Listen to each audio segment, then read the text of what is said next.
dolasku. Mene poznate svi, kolegica Romana Nikolić je isto saborska zastupnica i ona će zajedno sa mnom vam reći nekoliko riječi na ovu temu koju smo je naveli, a to je projekt Slavonija, Baranja i Zapadni Srijem, je li to daljnja izoliranost Hrvatske. Naime, projekt Slavonija, Baranja i Zapadni Srijem, kojim se vlada toliko hvali, nažalost ne daje rezultate. Bombardirani smo silnim projektima u kojim su se utrošili sušti milijuni eura, ali tragična je istina da zbog tih projekata građani istoka Hrvatske ne žive bolje, nemaju perspektivu i ne odlučuju se ostati u svome mjestu, gradu, selu, regiji. Čak dapače, izgleda da što se više vlada brine o našoj regiji, to ona više nazaduje, a jedan od vidova tog nazadovanja jest i prometna izoliranost.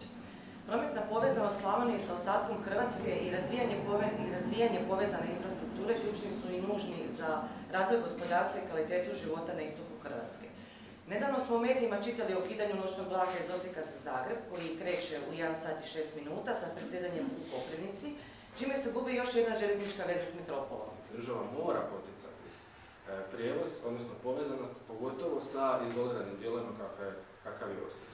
Iz Osijeka na kraju dnevno imate samo nekoliko vlakova za Zagreb, a najbrži vozi 5-6 sati.